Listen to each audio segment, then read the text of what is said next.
Welcome everyone. My lesson number is URK70CS174 and this is the 8th experiment in the Android programming lab. So today we'll be looking at the 8th experiment, which is Room database implementation, and we'll be making a mobile banking app with Room database.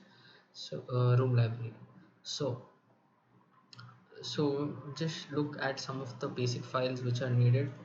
So first of all, this for implementing the room database, uh, what we need is basically an entity file. So this entity file is treated as the table that is going to go in our database. So you start a class, you mark it as entity, and you give it the attributes that it needs. One of the attributes has to be marked as primary key. Here we're using account number, and you generate all the getters and setters for the class.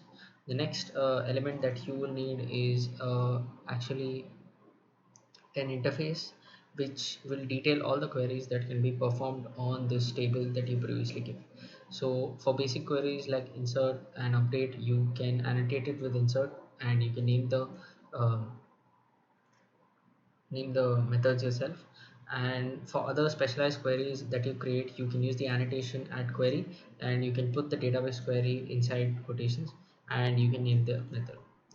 So finally, what we need is a database file.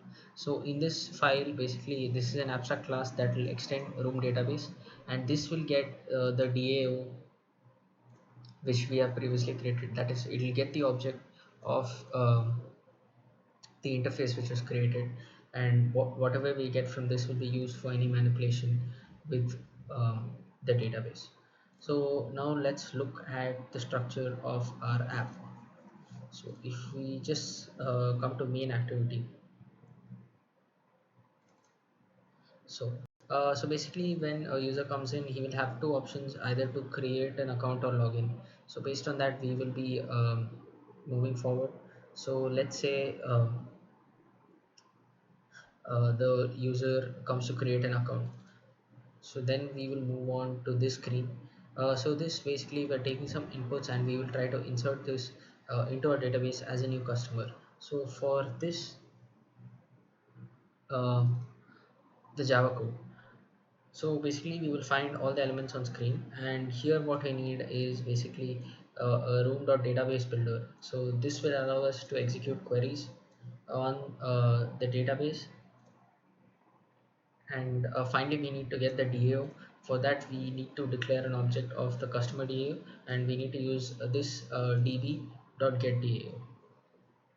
And then what happens is basically when the create account button is clicked, you get all the fields, and you get the DAO also. And then what happens is basically you create a new customer, you set all the attributes that have been provided to you. Three of them will be from the user, and this account number will be automatically taken. It will just take the size of this object and add +1, and it will insert it into the database. And then after insertion, it will ask you to login. So it's going to start a new intent and take you to the login screen. So now let's look at the login screen. So this is the interface of the login screen. It is basically just enter your account number and PIN, and just click login. So if you look at the Java code for this,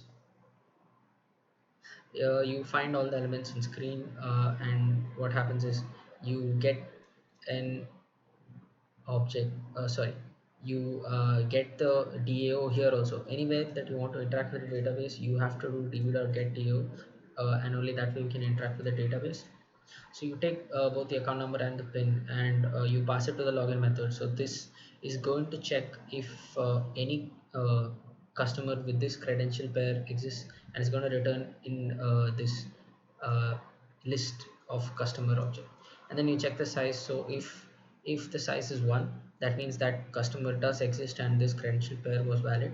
So what we do is basically we create a new intent, and we pass the customer details in this intent as extras, and then we start the dashboard activity. So this dashboard will take you to the customer dashboard.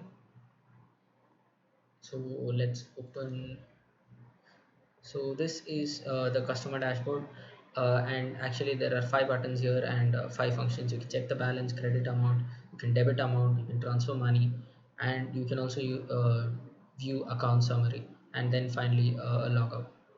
And if we look at the Java code here,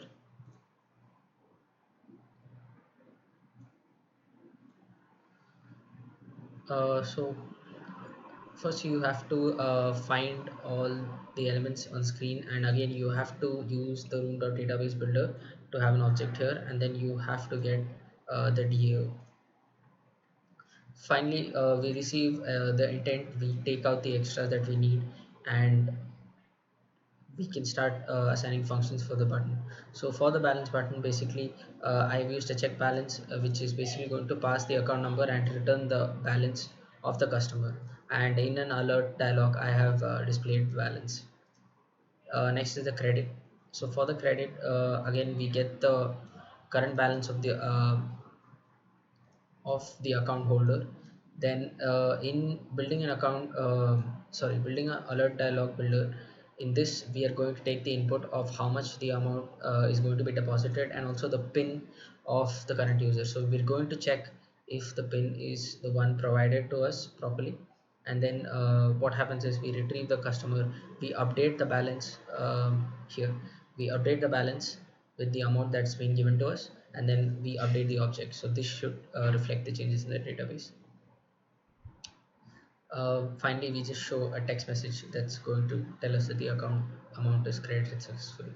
For the debit or the withdrawal, what we're going to do is basically, again, in the same alert dialog builder, we're going to uh, ask how much they want to withdraw and the PIN number of the account holder.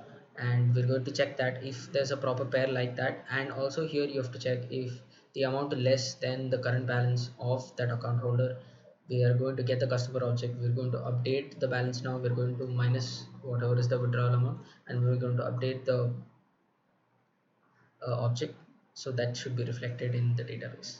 Finally, this is the transfer confirmation. So in this you have to enter a receiving account along with the pin and the amount that you are sending. So you get both the receiving customer and the current customer objects, and what you do is basically you change the balance. So for the receiving customer you increase the balance by the amount, and for the sending customer you decrease the balance by that amount, and you update both objects so that it will be reflected in the database. Now this is the final admin view.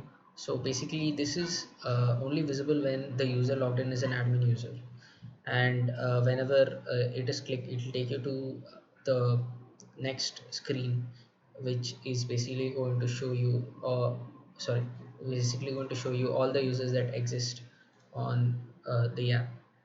And finally is the logout button. This is just going to take you back to the main activity. So let's look at a small demo. So just going to demonstrate all the functions with an admin account. So I'm logging in here with one and pin is 6969.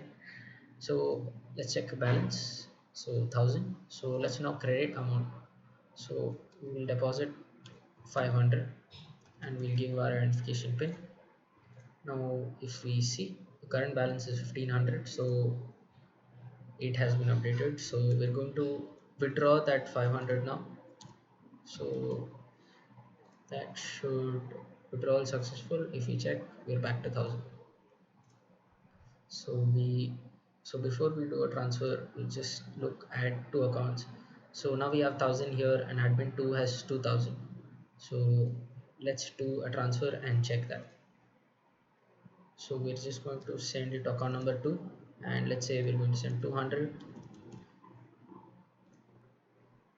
All right, so now let's check. So we have lost 200 and the second account has gained 200. So the third party transfer is working properly, and this is the customer list, so the admin can see all the customers on the app. And finally if we log out, we are back to the main screen. So that proves that the app is working properly. So that is the end of the eighth experiment on the Android programming lab. Thank you.